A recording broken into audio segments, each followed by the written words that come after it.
ભગવાનની આંખ કેવી છે એટલે કહ્યું ને, લોકાભિરામમ રણરંગ ધીરમ રાજીવ નેત્રમ.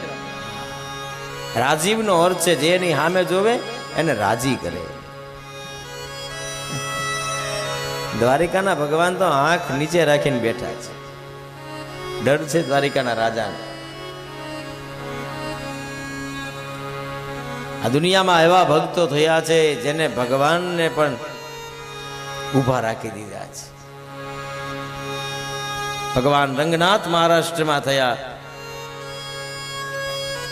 એક સેવકના ઘરે જાય છે, દરવાજા ઉપર ઊભા રહ્યા. હરી હરી હરી કરતા કરતા માતા પિતાની સેવા કરે છે. ભગવાને કહ્યું, ભગવાન સ્વયં રંગનાથ સેવા કરતા કરતા ઈંટનો ઘા કર્યો. રંગનાથ હોય તો તારા ઘરનો ઈંટ ઉપર ઊભો રહી જા. અત્યારે હું મારા મા બાપની સેવા કરું છું. શાસ્ત્ર કહે છે જગતના નાથને ઈંટ ઉપર ઊભા ઊભા એની પ્રતીક્ષા કરવી પડી. હા, મહાપુરુષો છે.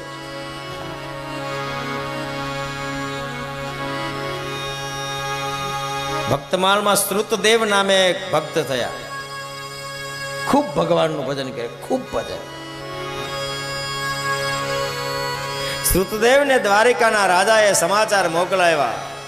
સ્વયં યદુ શિરોમણીએ, શ્રુતદેવ તમને દ્વારિકાનો રાજા યાદ કરે છે. પરોળી આવીને સમાચાર આપ્યા, બાબજી દ્વારિકાનો રાજા તમને યાદ કરે છે. દ્વારિકાનો રાજા મને યાદ કરે છે કે હા, આપ પધારો. શ્રુતદેવે કહ્યું, મારે જરૂર પડશે ત્યારે આવીશ. વર્ષો જતા રહ્યા. વર્ષો પછી શ્રુતદેવના તપને જોઈને દ્વારિકાના રાજા એક દી ઊભા થઈ ગયા. રૂક્ષ્મણીએ હાથ જોયેલો, ભગવાન ક્યાં અચાનક કઈ વોટ્સએપ મેસેજ લઈને સીધા નીકળી ગયા. તો પેપરલેસ નો જમાનો આવ્યો છે ને, એટલે કંકોત્રીઓ વોટ્સએપ ઉપર જાય છે. બહુ ક્રાંતિ, સારું છે. કઈ મેસેજ નહીં, ભગવાન આમ સીધા ઉપડ્યા. ભગવાન દ્વારિકાના રાજાએ કહ્યું, આજ તું મને પૂછતી નહીં હું ક્યાં જાઉં છું, કારણ કે મારી આગળ જવાબ નથી તને આપવા માટે કે હું ક્યાં જાઉં છું.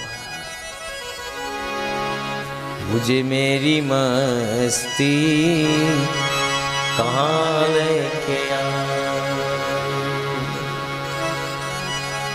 यहाँ मेरे अपने सिवा कुछ नहीं, मुझे मेरी मस्ती कहाँ लेके. भगवान तैयार तो था आ नाइट ड्रेस में. કંઈક તમે શિંગાર સજો. કૃષ્ણ એ શિંગારનો બાપ છે, પિતા છે. કૃષ્ણ ભગવાન કે નહીં હો, તું મને વિલંબ ન કરાવ, મને જવા દે. અને પછી ચાલતા થયા. હવે જેવો રથ બહાર નીકળ્યો ને ત્યાં નારદજી હામાં મળ્યા. નારદજી પૂછ્યું, ભગવાન આમ સીધા, નહીં મુગટ, નહીં મોરલી, નહીં પગમાં પગરખા, માત્ર પેડું પિતાંબર, કોઈ જાતનો શૃંગાર નહીં, ક્યાં જાવ છે?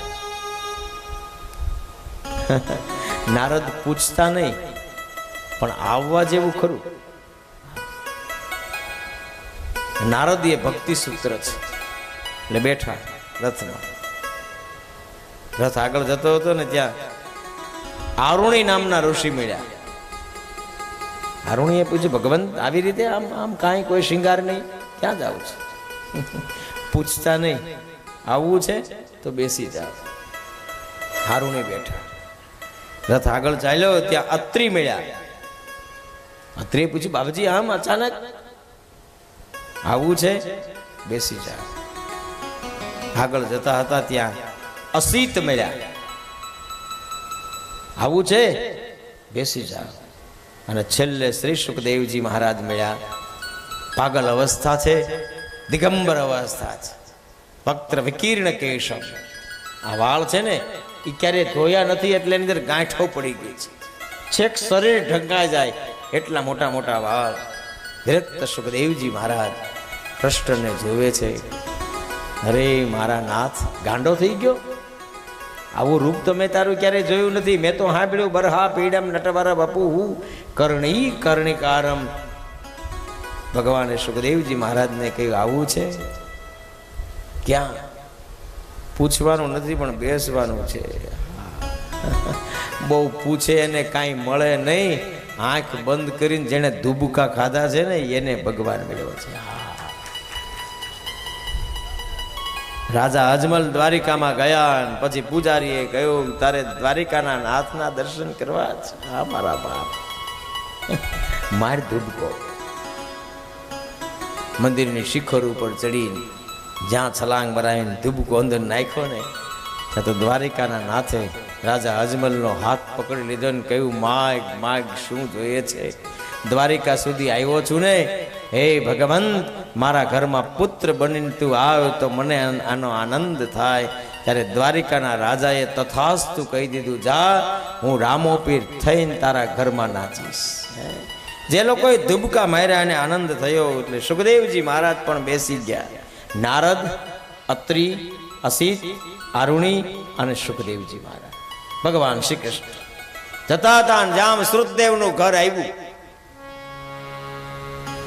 ત્યાં તો ધ્વનિ કાનની અંદર પડ્યો, શ્રી કૃષ્ણ શરણમ મમ, શ્રી કૃષ્ણ શરણમ મમ, શ્રી કૃષ્ણ શરણમ મમ, શ્રી કૃષ્ણ શરણમ.